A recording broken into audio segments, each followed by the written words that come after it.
Ladies and gentlemen, today we're putting the Scottish Cup final chat on pause just for a moment because something else is taking the spotlight and it's stirring up memories we thought had been buried. Giorgos Giakoumakis. Here's the big. Greek striker is back in the headlines, and not because of his current performances at Cruz Azul, but because of something he said. Something that instantly reignited a conversation that has lingered in the corners of every transfer window since. He left Celtic. In a new interview, Giakoumakis made it absolutely clear he would genuinely love to return to Celtic. And as soon as those words hit the press, the fan base exploded.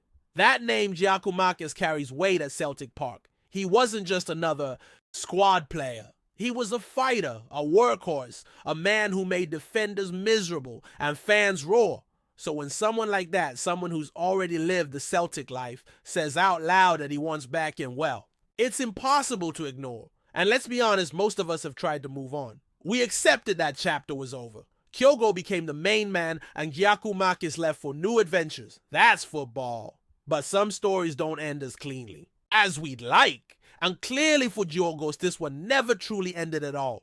His recent comments weren't some half-hearted, we'll see what the future holds nonsense. No, he's put himself out there. He sent a message not just to the fans, but to the boardroom at Celtic. He wants another chance. He wants another crack at paradise. Let's take a moment to remember how things went down the first time. Giakoumakis arrived with something to prove. He wasn't just a brute force striker. He had touch awareness instinct. He banged in goals, made his presence known in big matches, and earned the respect of supporters across the stands. And yet, despite finishing as the top scorer in the league, he found himself on the bench. Why? Because Kyogo was untouchable. The Japanese forward had that unique blend of pace, intelligence, and finishing that made him undroppable in Ange Postecoglou's system. So what was Giakoumakis supposed to do? Sit and wait? He didn't want that. He knew his worth. And after just one full season, he called his agent and said, it's time to go. Not out of disloyalty, but because he felt stuck. He felt underappreciated. According to him, he was promised that if he delivered on the pitch, he'd be rewarded off it. A new contract, better wages, a sign of appreciation. Instead, he claims the club came back with an offer of just £1,000 more per week for a guy who'd been scoring consistently and carrying himself like a top-class professional that felt like a slap in the face. So he left. Atlanta United came calling. The deal was done. He crossed the Atlantic and started fresh. And credit well. It's due. He performed. 24 goals in 43 games is no joke. He showed the same hunger, the same grit. But it didn't last. Soon enough, he was off again. This time to Cruz Azul in Mexico. And now, the goals aren't coming as easily. The minutes aren't quite the same. And perhaps, just perhaps, that's why we're hearing this now. Giakoumakis knows the clock is ticking. He's 30 years old. Not past it, not at all. But he's entering that phase of a career where choices matter. Where the next move could define the final chapter. And what better place to write that chapter than in Glasgow? In front of a fan base that already knows his name, already sings his song, and already remembers the chaos he brought to the pitch. That's the romantic version, at least. Because, of course, football isn't a fairy tale. It's a business. And for every emotional plea from a former player, there's a manager in an office somewhere weighing up the data.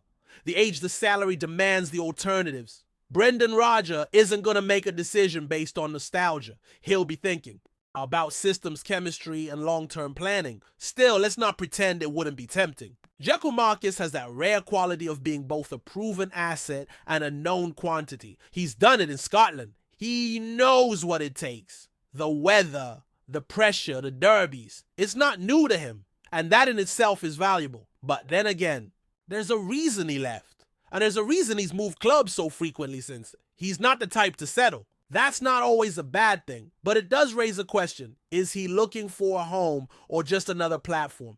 There's also the matter of Rodgers himself. He didn't manage Giakoumakis during his first spell. There's no pre-existing relationship.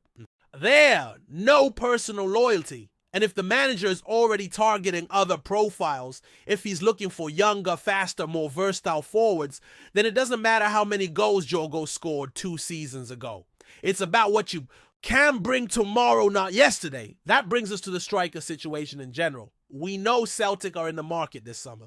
The names are already swirling. Matthias Kvistgaarden, David Strelec, different styles, different profiles, but both seen as potential long-term options, and both younger than Giakoumakis. Kvistgaarden has already stated publicly that he's ready to move on from Brøndby. He's made his mark in Denmark and wants a bigger challenge. Sounds familiar, doesn't it? That same hunger Giakoumakis once had when he arrived in Glasgow. Meanwhile, Strelec has also made it clear he's open to a move, happy where he is, but if the right offer comes, he's not saying no. So where does that leave us with Giakoumakis? You've got a striker who knows the club inside and out, who's performed under pressure, who genuinely seems to care about the badge. And in a world where transfers often come down to calculated risk, that familiarity can be a huge advantage. But there are risks too. His relationship with the board, if he's to be believed, was badly fractured. He felt lied to, disrespected. He said they promised him a fair deal and gave him a token raise.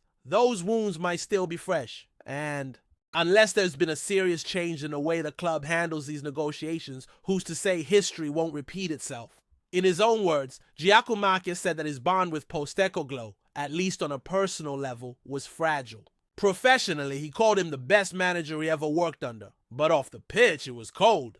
Maybe that's part of what drove him away. Kyogo had to trust the minutes the connection with the manager. Giakoumakis felt like the backup, regardless of how well he played. And for a striker, confidence is everything. If you feel like you're fighting a losing battle, it chips away at you. He even admitted that it was only the support of the Celtic fans that kept him going. That, when they sang for him, he felt alive. That tells you how much it meant to him, but also how much he struggled to find purpose in the day-to-day. So what now? Giakoumakis has put the ball in Celtic's court. The question is whether they want to pick it up, whether Rodgers sees him as a serious option, whether the board believes a second act can work. Because as much as we all love a comeback story, they don't always end like the movies. Sometimes they fall flat. Sometimes they just remind you why the first chapter ended. That being said, if the club does decide to open the door again, they'll be getting a player with unfinished business. A player who feels he wasn't given the respect he earned. And sometimes that kind of fire can be exactly what a squad needs. Especially going into a season with high expectations and a title to defend. But if it's not Giakoumakis, it has to be someone. Because the striker position is too important to leave to chance. Whether it's Kvistgaarden, Strelec, or a name we haven't even heard yet, Celtic needs someone who can deliver immediately. Someone who can handle the pressure, the scrutiny, the weight of the shirt.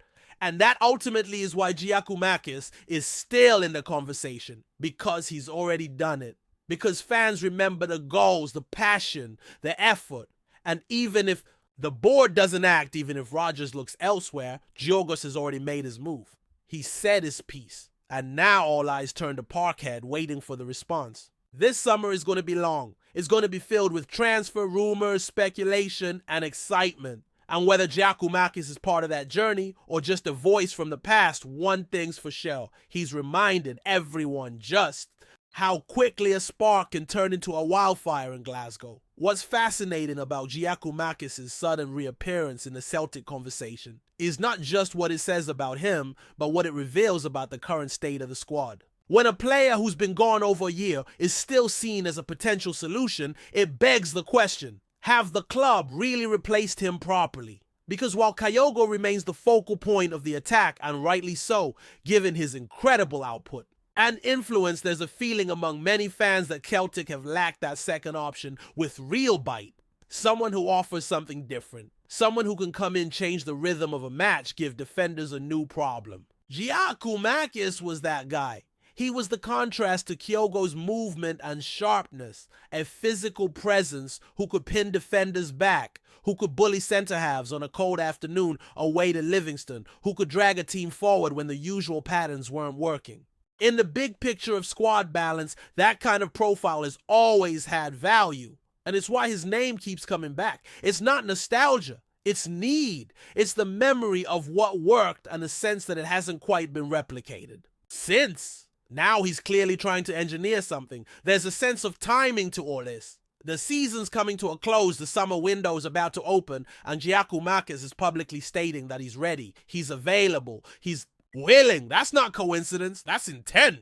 He knows Celtic are going to be active in the market for a forward, and he's positioning himself as the solution already proven to deliver. It's smart in a way. It puts pressure on the club, and it puts his name in every debate about who should come in. But the club can and won't be rushed into a move based on emotion. Brendan Rodgers is methodical. If he's looking at Giakoumakis now, he's doing so with clear criteria in mind. Age, fitness, mentality, motivation, system fit. And while Giakoumakis ticks certain boxes, he also raises some concerns. Is he coming back to fight, or is he coming back hoping for comfort? Is he still hungry, or is this about recapturing a feeling that maybe can't be recreated? That's always the risk with second spells. Sometimes it works. Players return with more maturity, more perspective, and elevate the squad.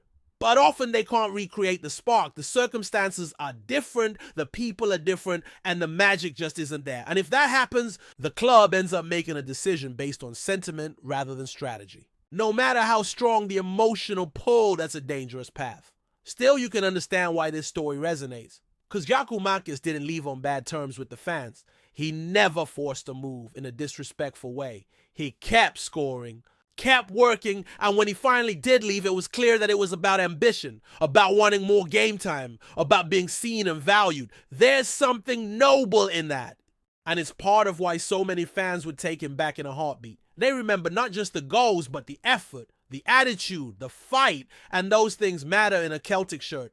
As the summer unfolds, his future will become clearer. But even if the club ultimately goes in another direction, Giakoumakis has already succeeded in making himself part of the narrative again. And that says something. It says he left a mark. It says he wasn't just another number. And in a world where players come and go so quickly, that's something worth paying attention to. Whether or not he gets that dream return, he'll remain a part of this era's story. A player who for a brief but brilliant time felt like he belonged, and who still believes he does. Before we proceed, subscribe to our channel and enable notifications to receive all exclusive news about Celtic FC. Don't miss any details about your favorite team. It's extremely important for Celtic FC fans. In the latest twist to Scotland's ever-fiery football rivalry, Rangers manager Barry Ferguson finds himself at the heart of a growing storm following rumours that he has insulted the Celtic support. The alleged remarks, which have not been officially confirmed, have sent shockwaves through Glasgow's footballing community, adding yet more fuel to the old firm fire. Ferguson, a former Rangers captain and club icon, took the managerial helm earlier this year amid high hopes of revitalizing the Ibrox side. While he has been no stranger to bold statements and passionate touchline behavior, this latest report, still unverified, suggests that his comments may have crossed the line. According to sources close to the incident, Ferguson is said to have made derogatory remarks about the Celtic fan base in a private setting, which have since made their way into the public domain via social media. Although the content of the alleged insult has not been disclosed in full, Celtic supporters have expressed outrage, calling for an official apology and demanding that the Scottish FA investigate the matter. The club itself has remained tight-lipped. A brief statement released by Rangers earlier today neither confirmed nor denied the reports, stating only that the manager is fully focused on preparing the squad for the upcoming fixtures and that they will not be commenting on hearsay. Celtic fans, meanwhile, have not taken the rumor lightly. Online forums and supporter groups have lit up with fury, accusing Ferguson of showing a lack of respect and professionalism, especially in such a heated rivalry. While some fans believe the story could be a smear campaign aimed at destabilizing the Gers, others insist that Ferguson must address the situation publicly to clear the air. As of now, the Scottish FA has not issued any statement regarding potential disciplinary action. With the next Old Firm clash looming just weeks away, the timing of the controversy couldn't be more delicate. Tensions are sure to escalate as supporters on both sides await either confirmation or refutation of the remarks. In a city where football is religion and rivalries run generations deep, even the hint of disrespect can stir passions like no other. Whether this turns out to be an unfortunate misunderstanding or a genuine misstep by the Rangers boss, one thing is certain: the spotlight on Barry Ferguson has never been hotter. Hello fan, don't forget to like and subscribe to the channel. as it means a lot to Celtic FC. Also, share your opinion about the news in the comments below. See you in the next video.